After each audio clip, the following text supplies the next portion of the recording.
You know, one of the questions that I get asked that probably irritates me the most is, and it doesn't even really come in the form of a question. It comes almost in the form of a statement that sounds just like this. Jim, I'd love to get your opinion, but you probably don't understand because you can't relate. Is that, you know, I'm really struggling in my third year, my fourth year, my fifth year on this massive emotional roller coaster that I'm on. Like some days I feel like I get out of bed and my feet don't touch the ground. And other days, I want to go jump off the building.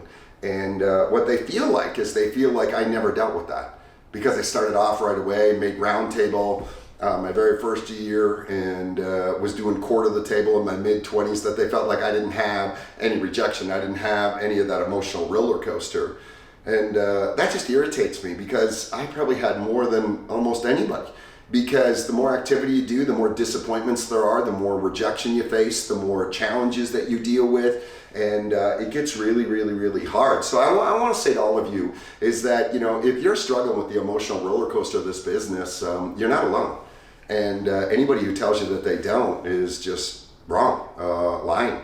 I would say that, you know, there's so many reasons why that is, but one of the biggest reasons that it's really important early on that you get your hands around, no matter how quick of a start you get off to. This is just a fact, it is what it is that you're going to be grossly underpaid for the first 5, 6, 7, 8 years, 9 years maybe in this business. And then you're going to be well paid for like another decade, and then you're going to be grossly overpaid for the rest of your life.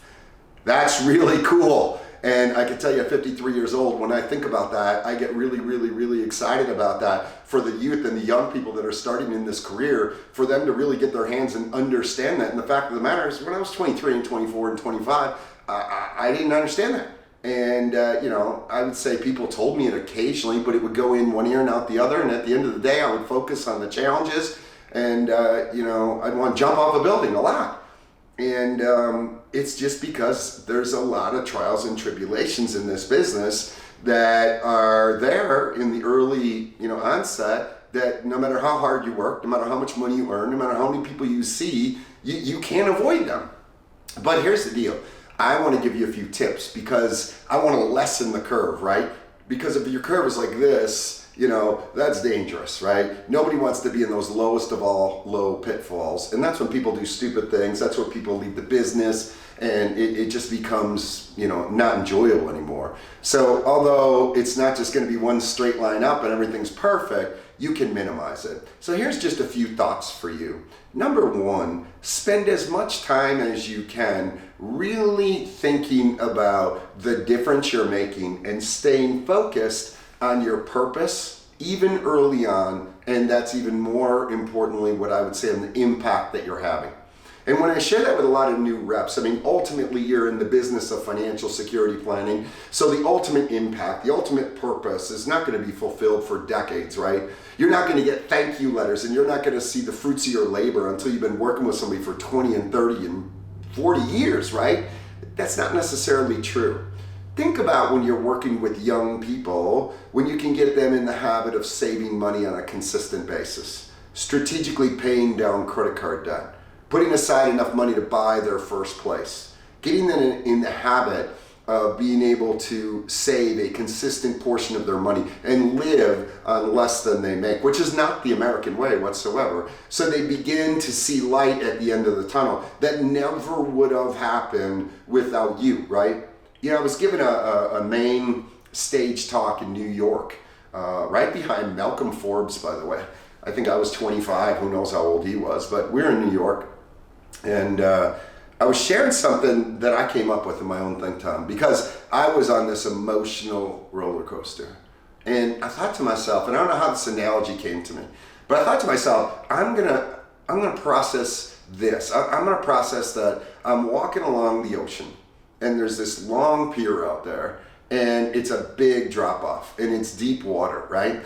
And there are 10 people standing on the pier, none of which can swim. Nobody can swim, right?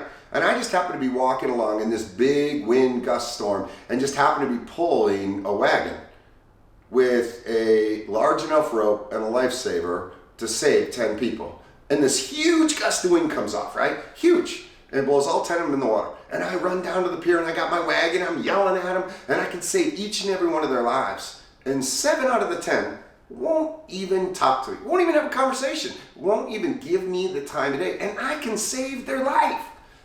And then 3 out of the 10 agree to talk to me, but 2 won't believe me. They won't trust me. They won't take the rope. They won't take the lifesaver. But 1 does. 1 does. And I'm able to get that person back up to safety, and I save their life.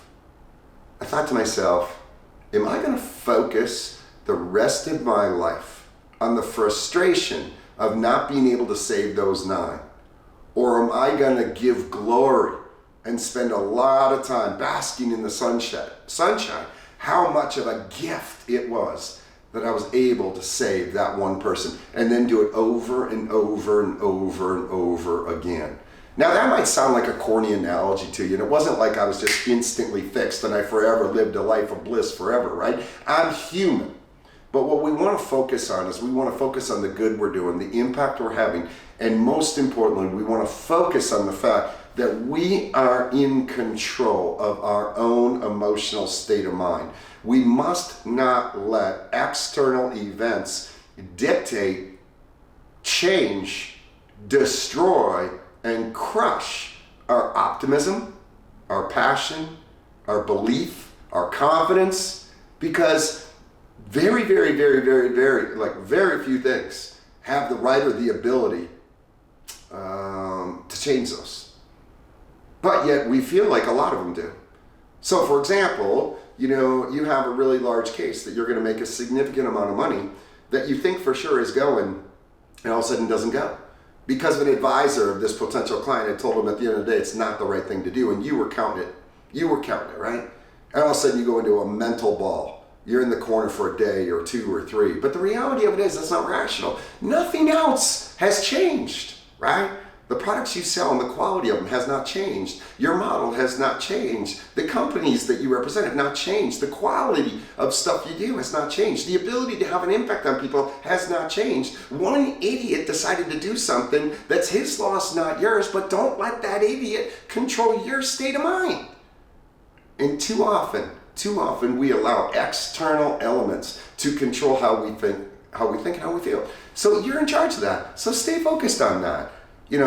When you do the things that you should be doing right, that you can control, then you can keep a positive attitude more often than not.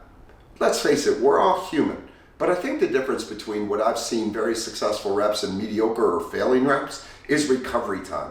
Because we're all human, that example happens where a really significant case is supposed to go and doesn't. Even a very successful rep will be very disappointed for maybe 20 or 30 minutes. But 30 minutes later, not only are they no longer disappointed, they can't even remember it happened because they got so many other things that are going on, because the decisions they're making that they can control are the right decisions, and they're able to recover very quickly. Reps that struggle, their recovery time is sometimes days and weeks, for some months, and that's very destructive. So a few things just in repeat that I've said is that, we have to understand we're normal, we're human, and it's going to happen to everybody. We have to understand that for the first 7 to 10 years, we're going to be grossly underpaid, but it's for a purpose, it's for a reason, and the gold at the end of the rainbow is coming in a big way. So when you know that, you're not disappointed when you're in it, if you're consciously aware of it, right? The other thing we learned in here is that we control our state of mind. Don't let external events control your state of mind. So all those are what I would tell you to do the best you can, not to avoid because it's impossible to avoid, but to manage in a very manageable way so that you can carry energy and have a positive attitude, which is so important, and not feel like some days your feet don't touch the ground, but then a lot of other days you're in the deepest, darkest valley. That's not healthy, and that's not good. My friends, there are so many videos on our academy. P2P-academy.com has got over 40 videos just on beliefs and mindset to empower you to stomp out your self-defeated thinking and to get you thinking the right way. I really encourage you to join that. I really encourage you at the least just to check it out. Good luck to you.